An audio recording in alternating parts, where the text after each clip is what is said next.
doing a evaluation and what does it need.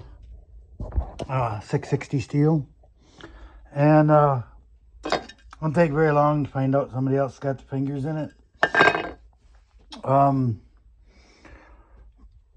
You might find my pick here.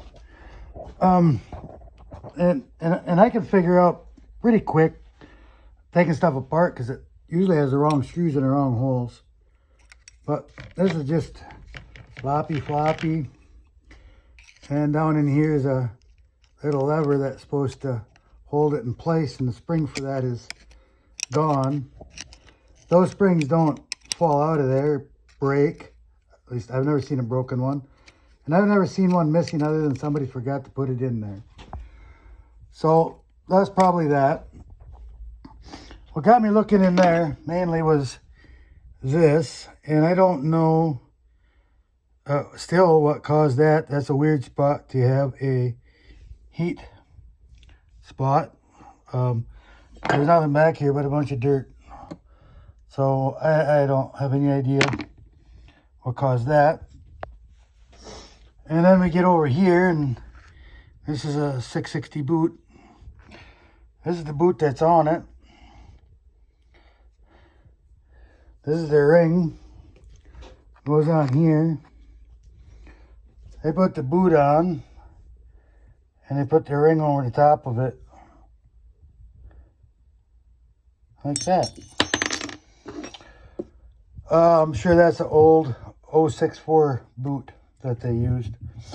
Cylinders, like, almost brand new. Piston doesn't appear to have a lot of time on it. But here we have another blue rod. So I'm assuming this saw was cooked down at one time and they put a new top end on it. Didn't think that was a problem, which, you know, some say it isn't, but I don't like it. I guarantee this had an air leak here. There's no way that that carburetor could seal to that metal ring, because I would have held it off.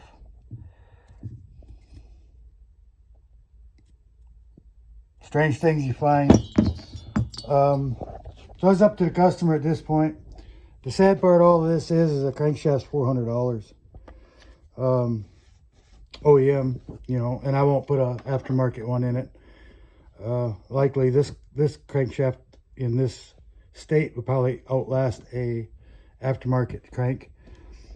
But if he wants me to port it and everything, if that bearing fails because it's been heat treated, has been altered on it because of additional heat treating, why it turns blue, that if that fails, it takes out the whole top end, and that's where 90% of my money goes into them, all in the port work. So you know the bearings are tight here, it's tight here, it feels good, it rolls smooth.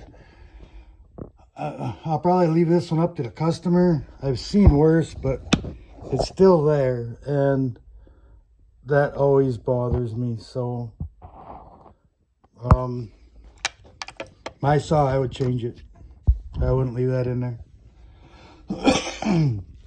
Some people say just treat it like you would your own, but you know, there's a cost in this, and if this was my saw, I would start searching and hunting for a used crankshaft that seemed to be getting harder and harder to find. I believe the saw was cooked down at one time. Maybe it was straight gassed. Maybe these bearings were starved at one time. Put a new top end on it. I guarantee it had a leak. Air leak there. I did not do a pressure vacuum test on it before I took it apart. Kind of wished I would have now, but that's too late for that. So we'll see what he wants to do, but I'm just evaluating the saw, see what it needs. Top covers are broke. It's got aftermarket rewind on it. Don't know nothing about it. It's all blue and black on the inside, so it's definitely an aftermarket thing. And covers are broke, and I don't know, needs a sprocket.